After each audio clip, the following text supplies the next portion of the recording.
Est-ce mission impossible de trouver l'amour quand on est une businesswoman? Quand on est une chef d'entreprise accomplie? La vie amoureuse des boss ladies, entre gigolo, prince charmant et perles rares, c'est tout un programme. La question que se posent de nombreuses femmes à succès, qui ont réussi sur le plan professionnel, mais peinent à épanouir leur vie sentimentale. Pourquoi est-ce si compliqué de trouver l'amour quand on réussit sur d'autres tableaux? Aujourd'hui, nous allons explorer ce sujet délicat. Lever le voile sur les défis uniques auxquels font face ces boss ladies en quête d'amour. Qu'est-ce qui cloche lorsqu'on est une femme de pouvoir, indépendante et accomplie? Pourquoi le cercle des possibles semble-t-il se rétrécir à mesure que l'on gravit les échelons professionnels? En tant que beautypreneur, je côtoie souvent ces femmes puissantes dans le cadre de mon travail, sur des mariages, sur des prestations, sur des shootings, et j'ai pu observer comment certaines finissent par trouver chaussures à leurs pieds. À travers les témoignages de ces femmes extraordinaires que je côtoie au quotidien, nous allons comprendre ce paradoxe fascinant. Comment concilier ambition et épanouissement amoureux? Quels pièges éviter lorsqu'on attire les regards et les convoitises? Et surtout, comment retrouver cette part de féminité essentielle sans pour autant renoncer à sa force de caractère? Bienvenue dans Business Class, votre rendez-vous du lundi avec Isabelle Boireau. Ancienne salariée dans des entreprises du CAC 40, aujourd'hui beautypreneur, coach et maquilleuse de célébrités. Entre-temps, maman de 4 calinosaures, je navigue entre les coulisses de Hollywood et les stratégies entrepreneuriales, en passant par l'art de conjuguer avec grâce, vie perso et pro. Plongée dans l'univers de la réussite avec élégance, un podcast qui rend l'excellence accessible. Tout au long de ce mois de février, nous allons explorer les sujets de l'amour et du business. Alors, pour cet épisode du jour, laisse-moi te décrire ces femmes extraordinaires que je côtoie au quotidien au travers de mon travail ou alors dans le cercle amical. Ce sont généralement des femmes dans leur trentaine, épanouies, une carrière qui fait sens, une indépendance financière solide. Certaines sont souvent propriétaires de leurs biens ou de plusieurs. Elles ont un cercle social de qualité, elles sont entourées de personnes d'influence, de personnes bien assises dans la société. Elles ont des valeurs fortes et elles ont une vision claire de la vie. Ce sont des femmes d'action, mais qui, à un certain moment, sont confrontées, pour celles qui le désirent et qui veulent emprunter cette voie, elles sont confrontées à ce défi, ce challenge de trouver chaussures à leurs pieds. Il y a quelques années, je discutais avec une amie qui a une très très belle carrière d'ailleurs et qui enchaînait déboires après déboires, déception après déception. Le numéro 1 était complètement subjugué par sa beauté, par son aura, par son charisme, voulait à tout prix l'avoir dans sa vie et une fois qu'elle a commencé à s'intéresser à lui, eh bien, il s'est complètement désintéressé à elle et il commençait à jouer le macho, le monsieur je ne veux pas mais je veux et autres. Le numéro 2 qui a voulu cheminer avec elle, qui la fréquentait, eh bien, il s'est trouvé qu'il était plus intéressé et plus concerné par les strass et paillettes qui faisaient partie de son environnement à elle que d'elle-même en fait. Donc, elle était impliquée et engagée dans la relation amoureuse. Mais le monsieur, lui, il était là pour pouvoir nourrir son carnet d'adresses, élargir son réseau et briller également sur la photo. Numéro 3, le mec, eh bien, il voulait simplement une femme qu'il peut ranger comme trophée et montrer à ses amis, voilà, j'ai eu celle-là. C'est vraiment l'exemple typique de la trophy wife. Je te couvre de cadeaux, mais tu n'as rien à dire, c'est moi le chef, c'est moi le boss. Alors, quand on est une femme indépendante, quand on est une femme avec une certaine déjà posture et une certaine position dans la société, c'est assez compliqué, je dirais, vraiment de trouver la personne qui va s'intéresser à nous pour nous-mêmes, nous respecter pour ce que nous sommes et nous accompagner dans notre ascension et notre évolution professionnelle. Ça, c'était le cas pour une amie. J'ai une autre amie qui, pareil, une femme de valeur, une femme très prospère, une femme de succès, qui s'est retrouvée avec un gigolo. Vraiment un gigolo. C'est-à-dire que le monsieur était là juste pour son intérêt à lui. Il avait 2, 3, 4 vies et il s'intéressait à elle pour ce qu'elle possédait. Donc il se disait, voilà, en l'épousant, j'aurai accès à une manne financière conséquente. Et ça existe malheureusement. Et ça, c'est des cas et des cas parmi tant d'autres. Entre ceux qui, parce qu'ils ont une certaine position sociale, eh bien, veulent vous avoir comme maîtresse et non pas s'engager avec vous sur un chemin de mariage. Après, je ne juge pas les choix de vie.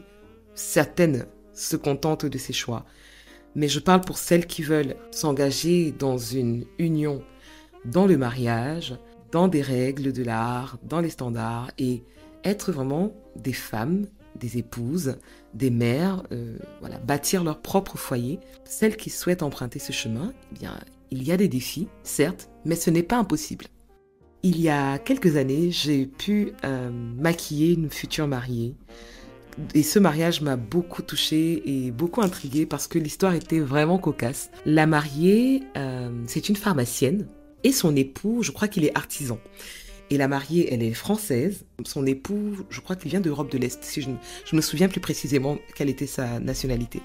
Et elle était célibataire, elle vivait en France, elle menait sa carrière professionnelle de front, pharmacienne, elle ouvrait des pharmacies, elle avançait dans sa carrière. Elle traverse la Manche et elle va en Angleterre pour assister à un match de football. Et dans le stade, après le match, eh bien, elle rencontre la personne qui devait devenir son mari plus tard. Une rencontre improbable.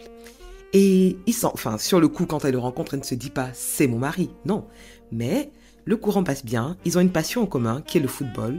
Ils en parlent, ils échangent les coordonnées, ils gardent le contact. Et puis, de cette connexion, de cette amitié, il y a quelque chose qui se crée. Il y a quelque chose qui naît et arrivent les confinements. Donc, leur amour a dû surmonter les confinements, la séparation. Mais je crois que ce qu'ils avaient en commun était beaucoup plus fort que ce qui les séparait. Et ils se sont mis ensemble et j'ai pu être la témoin de cette belle union quelque temps après. On dit souvent aux femmes qu'elles ne peuvent pas tout avoir. Je mets tout entre guillemets. C'est-à-dire trouver un équilibre entre une carrière exigeante et une vie amoureuse épanouie, avoir des enfants et mener une carrière.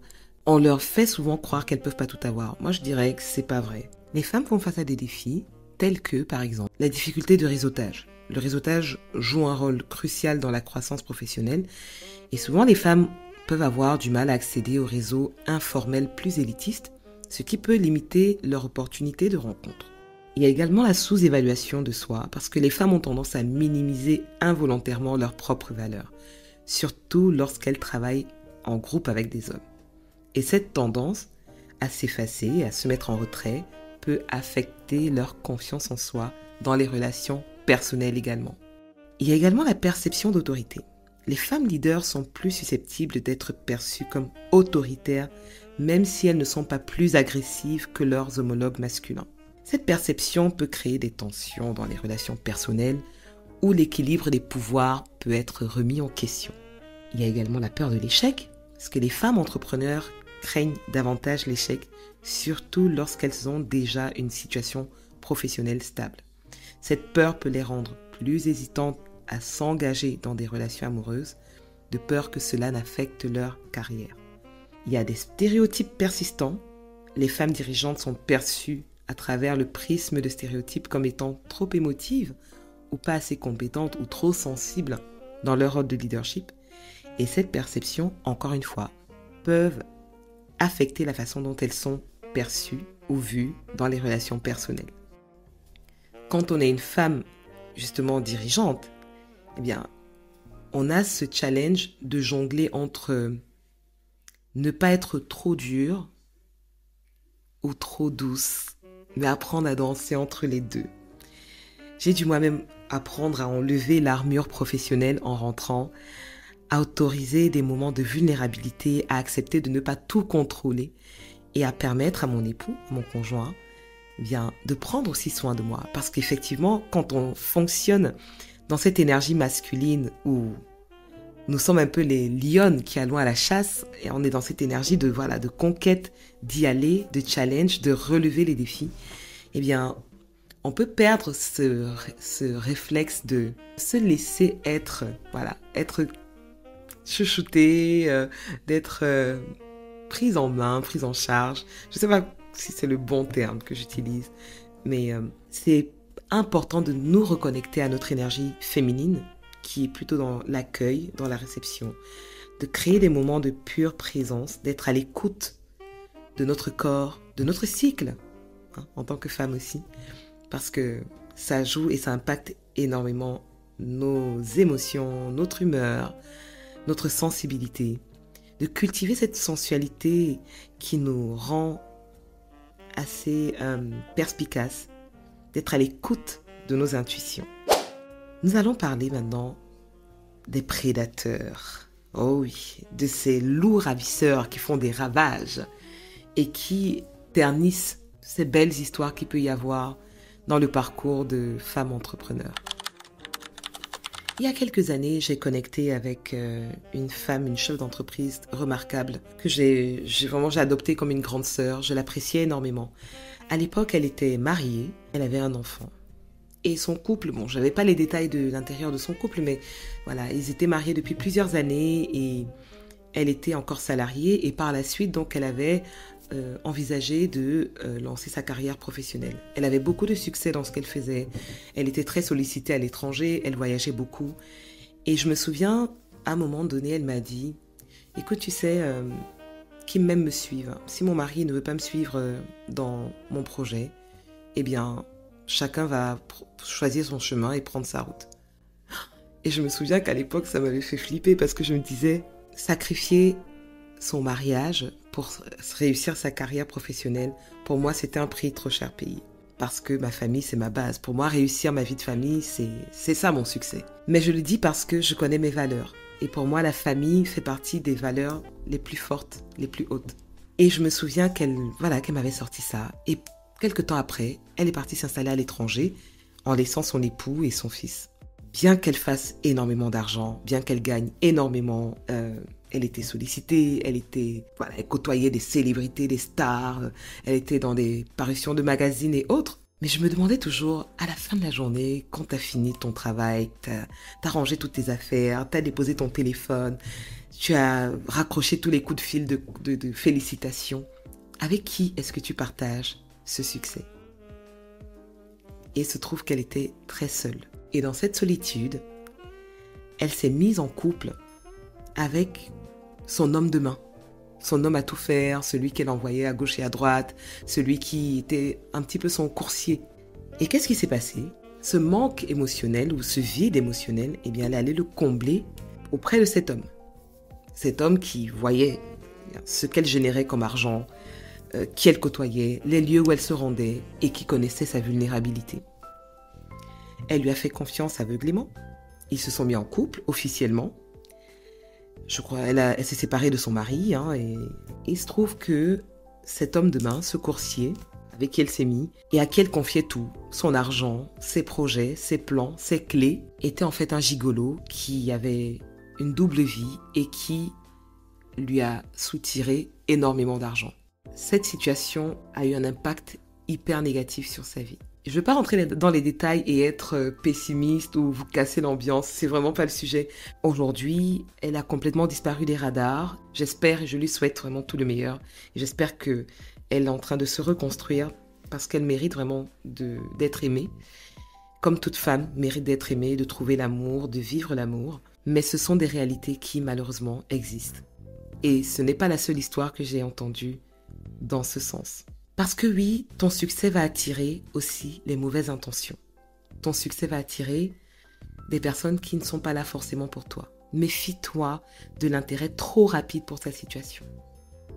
Des demandes d'aide financière déguisées, de la jalousie de ta réussite, des tentatives de t'isoler. Tu sais, dès l'instant où quelqu'un veut t'isoler de ton cercle, de tes amis, de ta famille, pour t'avoir que pour lui, red flags.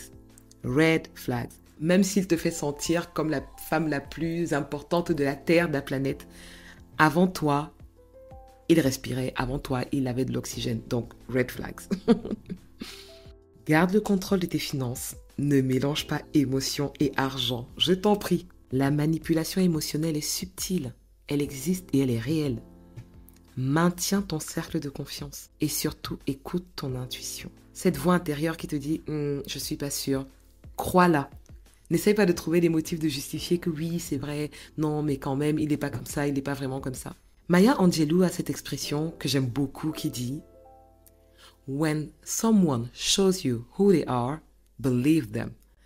En français, cela veut dire quand quelqu'un te montre qui il est, quand quelqu'un te montre son vrai visage, crois-le. Prends le temps de protéger tes actifs, tes acquis, ce que tu as bâti pendant des années, ton entreprise. Protège-le. Si tu as besoin, parce que tu es généreuse, tu veux faire des dons, tu veux dépanner, quelles que soient les promesses qu'il te dit, voilà, on va faire un business ensemble, on va joindre nos fonds et autres. Non, prouve-moi que tu es capable de gérer, de multiplier, de financer. Montre-moi ce que tu es capable de faire. Prouve-moi que je peux te faire confiance avant que je t'accorde ma confiance.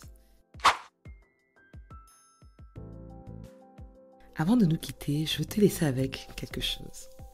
Tu sais, ton succès n'est pas un obstacle à l'amour.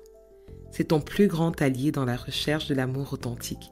Il te permet de choisir plutôt que d'être choisi. Il te permet d'attirer par qui tu es, pas par ce que tu as. Il te permet de créer des relations basées sur le respect mutuel et de construire quelque chose de significatif. Je veux t'encourager à rester fidèle à qui tu es. Ton ambition est un don, c'est pas un défaut. Ton indépendance est une force et ton succès fait partie de qui tu es. Ne t'excuse jamais de ta réussite. N'accepte pas moins que ce que tu mérites et garde tes limites claires. Et à toutes les femmes extraordinaires qui m'écoutent, vous n'avez pas à choisir entre l'amour et le succès. Vous méritez les deux. Tu as aimé cet épisode? Partage, like et commente. À chaque fois que je dois faire une prestation de maquillage pour des mariés, je pose toujours la question à savoir comment est-ce que la mariée et le marié se sont rencontrés, comment est née leur histoire d'amour. Et vous seriez impressionnés, vous serez vraiment estomaqués de savoir comment l'amour peut surgir au moment où on s'y attend le moins. D'ailleurs, la semaine prochaine, on va parler d'un sujet qui fait battre les cœurs. L'amour au bureau, l'amour au travail. Saviez-vous que 14% des couples se forment dans le cadre du travail? Pourquoi? Comment? Avec quelles règles du jeu? Et surtout, quels sont les pièges à éviter pour ne pas être le sujet de cancan à la machine à café? Un épisode qui risque de vous surprendre, où l'on découvrira que parfois l'amour se cache derrière un mail professionnel ou une réunion d'équipe. On se retrouve lundi prochain, même classe, même excellence. C'était Isabelle Boireau et vous venez de voyager en business class. Love!